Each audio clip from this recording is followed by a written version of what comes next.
right, we are moving into our love segment. The heart of family bonds, the parenting perils, and the generational joys. Tonight's question is like home. Is it wise for an 84-year-old hubby and a 77-year-old wife to welcome their 60-year-old granddaughter and 27-year-old granddaughter under one roof? Apps for remote access control. Oh, wait. I don't want to go through all that. I don't want to go through all that. All right. That's a long intro tonight. I should have. Yeah, that's a long intro. I should have cut that one down. So, yeah, we are welcome to our love segment here at Late Night Love. I'm Jess. She's Lubby. And we are going to try this intro again just because, the heart of family bonds, the parenting perils, and the generational joys of love. There we go. That's where we're going tonight, Lubby. Very good. Yeah. And we got some interesting questions tonight. We covered parenting questions and some, there's some interesting generational parenting questions, I think is what we're going to start off with. And that's an interesting question because it's happening more and more again these days. Okay. Yeah. The question is, my husband is 84 and I'm 77. My 60-year-old daughter and her 27-year-old daughter want to move in with us. Is this a good idea? Well, one, it's going to depend. Is everybody fully functional, adults? Or are we talking about people here who have issues? Now, it's 84 and 77. You were assuming they might have some medical issues. Maybe having someone who can act as at least part-time, not necessarily caretaker, but observer, isn't necessarily a bad thing. The economics of the world, we've seen lots of people get laid off recently, and depending upon where you're living, it's expensive.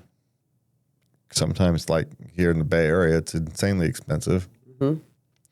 And if you've just been laid off, you may not have the resources saved up for, to survive that long. Or is somebody having, burnt their bridges? This is the problem that we don't have. We don't know. Has someone burnt their bridges? Or is this just a generic question? Because if one of these daughters have had issues in the past, the reason you don't have a place to live isn't because you are on the wrong side of the economic foot at the moment, but they're there because they've made bad choices in their lives. Okay, maybe they're looking for a fresh start. Well, maybe, or maybe they're just, looking to leech on for a while. That's why it's hard to know. Or maybe there's someone who has the 27-year-old isn't, there's 27-year-olds who aren't up for living alone in this world. Yeah.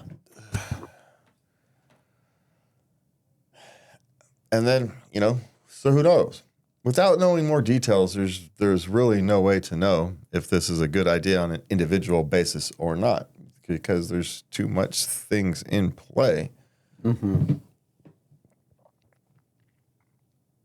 But I will say that, generational living is not new. It's just new to this generation, or these last couple generations, really. Yeah.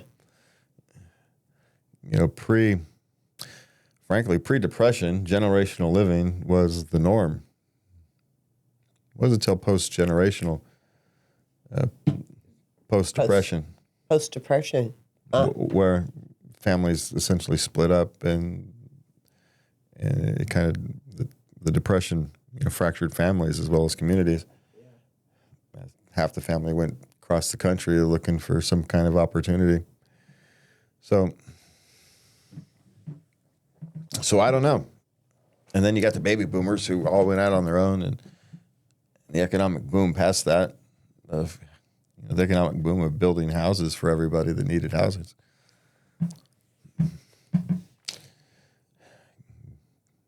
Created a different, what's the word I'm looking? Economy. Well, no, it created a different culture, essentially. Oh, okay. So I don't know. Is it a good idea? Depends. Is the best thing. Depends on the exact circumstances and financial wherewithal and actual reasons. And There has to have what has to happen is a lot of conversations about this. This is not just one sit down and okay, let's do this. and this is not. And normally it's you've got a young daughter in this particular case with a young granddaughter, and they need to rebuild their lives, and so they move in. That's generally how it is. We're a generation above that. Now, apparently the granddaughter, at least they don't have a great granddaughter involved. So I suppose that's a good thing. Yeah. Because at 27, they could very well easily be a great granddaughter. Oh, yeah, yeah. So I don't know. It depends. It may very well be a good idea for everybody, right? Helps the younger ones get back on their economic feet, has the older ones, has someone to help get them to appointments and, manage their lives. They're not as good at getting around and all that stuff anymore, so there's potential benefits to it, but there's potential pitfalls when you have 4 adult human beings living in the same, now you've got roommates. They're your daughters and granddaughters, but they're still roommates. There they are. Yeah. So, all right, what's next? Is there an app to remotely turn on and off app access? Well, on what, like a phone or a tablet? Well, yeah, tablet. Well, there's usually parental controls on the tablet itself that you can set that kind of thing up. I suspect there is. I've never used parental controls for my kids, so I suspect there is. But I never used them, so. Especially nowadays, yeah. I'll guarantee you there is. Do I know what it is? No. But yes. I'm pretty sure they got some out there, eh? Yeah, yeah. Ask the AI. It'll tell you. Ask the AI. They'll tell you. Yeah. What's been successful. Yeah, they'll tell you. If you're using Google devices, ask Gemini. If you're using Apple devices, ask, any AI. Just don't ask Siri. Siri won't know. Somehow Apple got behind. They were ahead on the AI race with Siri, and they somehow got way far behind. I'm not sure how. But anyway. But Apple probably does have the easier one to use because you can connect. But, parental controls. So just check parental controls if you really want to do that. All right.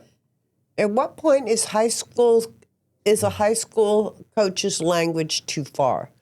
He's cursing at these students. Okay, what, like a football coach? Yeah. Yeah, leave him alone. Football coaches have been cursing at their students since the beginning of football coaching. So just leave them alone. Well, he's calling them Just leave them alone. names. Yes. Pansies is the nice one. Yeah. Think of football coaches like they're like drill sergeants, right?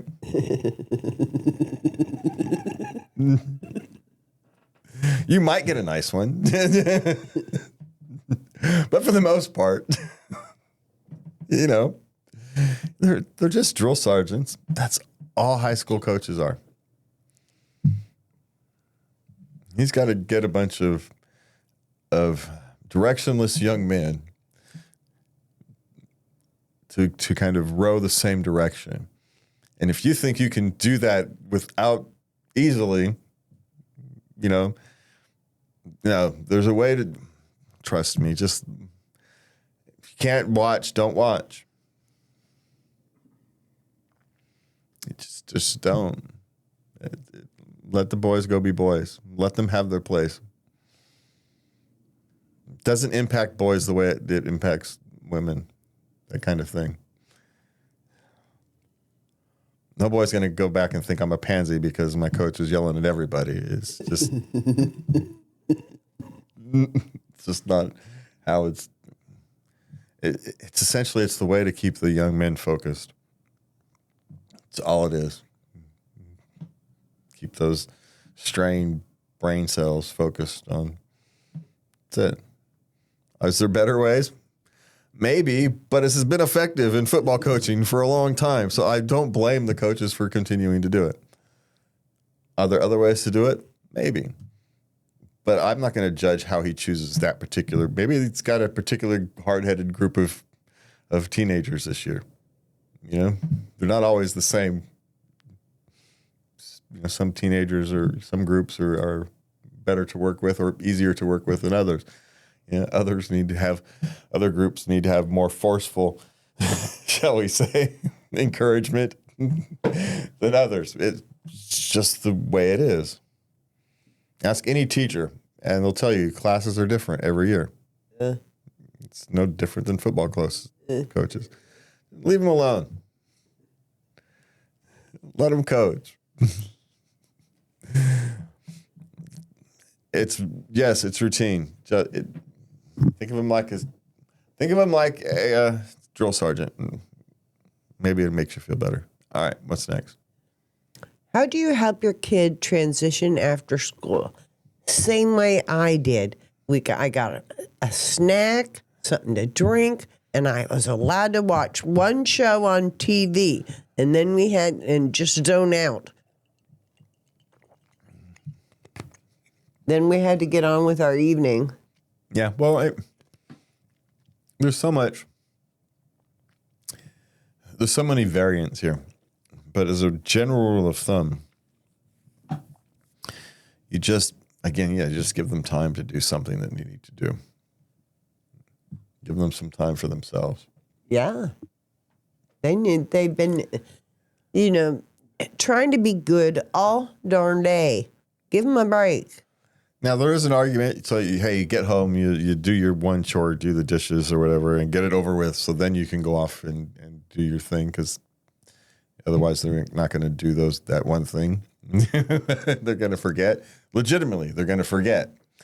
Yeah. It's not that, we all think they're being rebellious. No, they're just legitimately forgetting. They're kids. And if they don't do it, their one chore when they get home. Like, there's a chore you got to do the dishes right when you first get home, right? Whatever the chore is, you do it right when you get home. You do those, and then you can go off and do whatever you want. Because if you go off and do whatever you want, you're not going to think about coming back to do the dishes. You're not going to want to come back and do the dishes. So just get home, slap your thing down, do the dishes, then sit down. Get yourself something to eat, do the whole thing, and go through the whole 9 yards. Whatever it is. But that would be my suggestion, is to help them organize their day so they're thoughtful about it while still teaching them to be more productive. And not necessarily productive in the way of producing things, but productive in how they're using their time best suited for them. Because that's the thing, give them 15 more minutes of getting to do what they want by doing it this way.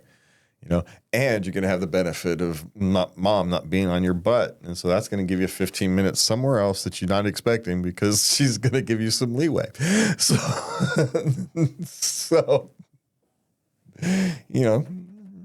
help them understand this. Not that I did any of that. I'm just saying.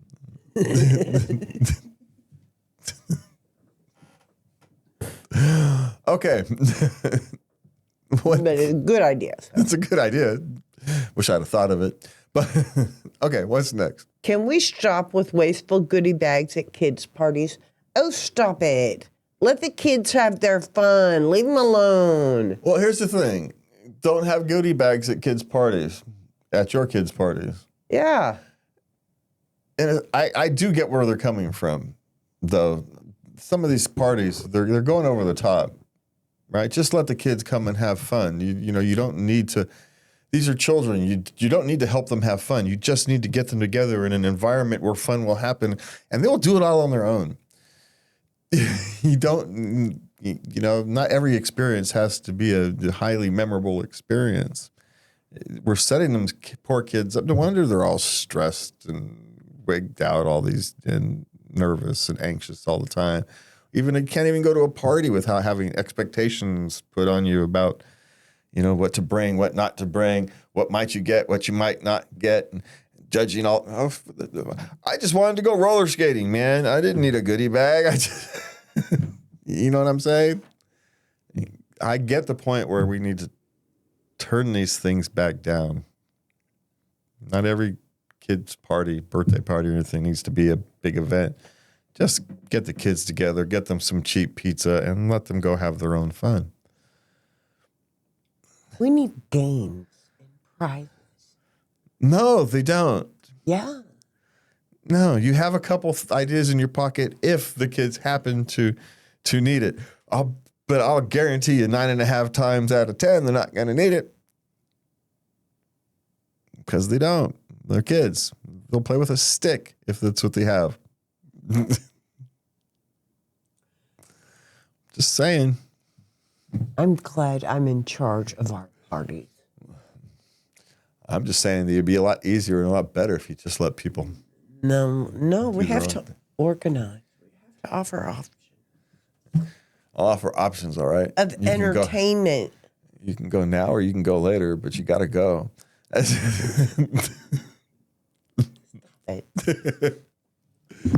All right, what's next? Mr. Hospitality. Should I replace something my daughter intentionally lost? She's 6, and I forget what it was. What do you mean? How does a 6-year-old intentionally lose something? I don't know. I don't know. I don't want this. Well, hey, if they intentionally lost it, that's called throwing away, and they don't want it anymore. So why would you replace it? Sorry, if you intentionally lose something, yeah, the rest of the world calls that throwing away, disposing of it, getting rid of. I think she wanted a new one. She wanted the new model or something. Well, tough. That's a good way to not get it. That's it's gonna happen. No, hey, you don't negotiate with terrorists, and if that's the thing, she wants a new one, so she's gonna get rid of the old one. Sorry, you get nothing. Negotiate with terrorists. You've just declared that you are getting nothing. That's what you're getting. I can't reward that. There's no way you can reward that. No. There's just, sorry. Can't. Even if I wanted to, I couldn't. It'd be dumb. That's asking for trouble later on. Just asking for it. Setting a precedent here. Oh, good God. So even if I was going to get you the new thing, even if I had it in the closet and it was just waiting for your birthday next month or something, well, now I can't. Maybe next year for Christmas. I think it's going back now. I don't know. Yeah, screwed that one. Now, of course, me, I'd tell them, well, I was going to get you the new one, but now you're out of luck. I might tell them that even if I wasn't going to get them a new one, just to teach them the lesson. But that's a whole different discussion. That'd really get them going. Yeah. Learn by your mistakes. And sometimes it's your, as a parent or dad's job to highlight your mistakes. So you can learn better. So no, but you do not. If she intentionally lost it. See, I was raised without a father, so I don't know about how these things work. Yeah, that's how that works. You will highlight the mistakes so they learn from it.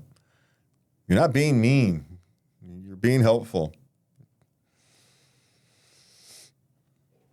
It just feels mean. Yeah. Unless you understand that you're being helpful. They're going to learn. They're not going to. Are they going to do that again? Maybe. But they're going to know that they're paying the price. They're going to know the consequences. So it's going to be a choice, not because they're uninformed, not because they didn't learn the lesson. It's because now you're just being rebellious and a dumbass. My mother would tell me, why are you cutting your nose off to spite your face? You know what's going to happen. What are you doing? Yeah. Can't help myself sometimes. But, yeah. So let her face the consequences. And the consequences cannot be, I get rewarded from that. It has to actually have consequences, not a reward. And getting her the new version is a reward.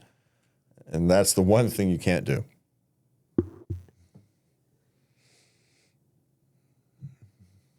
Now, luckily, there's 6. You can wait 3 months and get the new A and get a different and replacement. And the connection to that event will be separated. But so you don't have to necessarily wait a long time, but you do have to wait 3-4 months, maybe even 6. You could really be a smart aleck and go find the old model, the exact one. No, because if they threw the old one away, that's the signal they don't want it anymore, so they don't get it.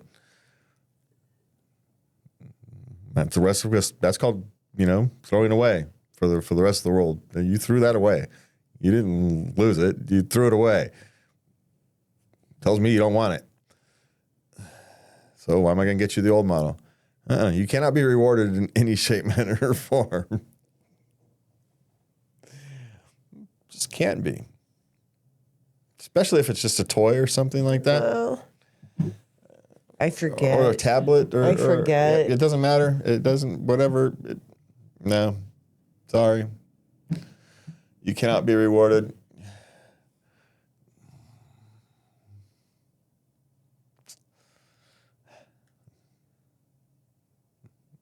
Yeah. All right. What's next? We have different views on rewards, I guess. How do you get your kid to bed before 9 p.m.? Wake them up early and wear them out during the day. And hope you don't have a natural night owl, because if you do, that won't even work. Don't have them take naps. But that's really all you can do is control the schedule the rest of the day. So 9 o'clock is their natural bedtime now. Yeah. That's all you can do. But if you have a natural night owl, you can do all that all you want. They're still going to revert to type. So just have that information in your pocket. Okay. How do you handle it when your kid has a total meltdown in public? Generically speaking, I always just ignored it. I mean, you might put them over your thing and walk out the store with them if you're leaving, but I think I only had to do that once. I had to do that. Well, yeah, I've had to do that with all my children when they were little. When they were toddlers, heck yeah. Now, see, they throw a fit on the floor, and we just walk around them, step over them, and just go keep shopping. Never lasted very long. I think Anthony was the only one who had to. I suspect. Yeah. So.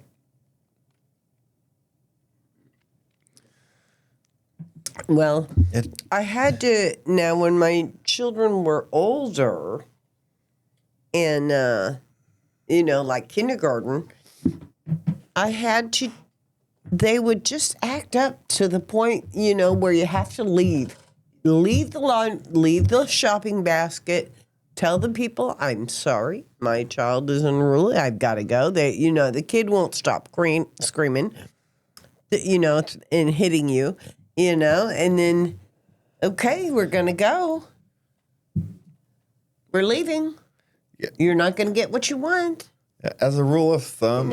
And I only had to do it once with each of them, except for my middle daughter. I had to do it twice. That figures. As a rule of thumb, we tried not to take the tired child shopping. Mm-hmm. Unless they're so tired you can put them in a stroller and they'd pass out. Then you could just go shopping all day because they're just going to sleep. So there's the two levels. If they're so exhausted that they're just going to sleep in the stroller, then you just go shopping with the stroller. One person's pushing the stroller, the other person's pushing a cart. You just accept that that's what you're doing. But other than that, if the child was in that just goofy stage where they were needing, going to be needing a nap sometime in the next 2 hours or something, no. They go home, the other one goes shopping. You just don't do it. So preventative maintenance, I suppose, was the best way to avoid that. Just don't take the unruly child. That's a good one. If you can, sometimes you can't, right? Especially when you have to shop by bus and you've got to take all the kids and the only day you have is this Sunday afternoon because it's the only day you're not working. And so you load all the kids on the bus and you go to the grocery store and you've got to take you can't walk out because even if the kid's unruly, because what are you going to do? You not eat that week? You got to finish the shopping. So you just deal with it. If one kid's ultra unruly, one person takes them outside. That's why. You go with twos. Yeah. But that's kind of what you deal with. Luckily, anybody who's had kids has had to deal with it. So, and everybody knows. I try to catch the eye of the mom who's dealing with that at the moment. I smile, and if she smiles back, I'm like, hang in there, you'll be all right. This isn't gonna last. No, you get different problems later on. Yeah. All right, what's next? Okay, last one. My daughter is divorcing her husband, but I don't want her to. What should I do? Nothing. It's not your relationship, lady. Well, because you don't know. Maybe your wife is divorcing her. There's a lot of women who are daughter. Sorry. There's a lot of women who are divorcing their husbands, who divorced the husbands and are now regretting it because they were just bored. Mm-hmm. And I divorced my husband because I'm bored. Okay, if that's the case, then maybe you want to go smack your daughter upside the back of the head and say your husband is not responsible for keeping you interested. You're responsible for your own boredom, right? Yeah. That's not someone else isn't responsible for that. You have to address that. You're not going to be happy regardless of being divorced or married if you're not happy with who you are as yourself, and your husband can't do that for you. He can support you during the process, and guess what? You're admitting he would. You just don't want to do the process. You want someone else to fix it for you, and no one can fix this. If that's the question, if you know for 100% that that's kind of the case, then okay, then you can say something. Anything other than that, you do absolutely nothing except support your daughter. That's it. That's all your job is. Now, if your daughter's being obscenely stupid, like we talked about, supporting your daughter is giving her a reality check, right? Yeah. You do have that responsibility. But if it's anything else, your only job is to support your daughter. And the reality check in that first case was supporting your daughter because she's being dumb. A reality check is supportive. But if there's not 100% sure that that's the case, it's nothing but support. Got to. Has to be. Has to be. She has to have you. You're her mother. You can't choose someone over her. No. She can be mean. Maybe she's making a mistake. Maybe there's things she hasn't discussed with you. So your job is to be supportive. Unless you know she's just being dumb because she's going through a period of depression or something. You know how her own version of a midlife crisis. I guess that's a version of a woman's version of a midlife crisis. I'm bored. And I want something different. Guys go out and buy sports cars and take up golf and whatever.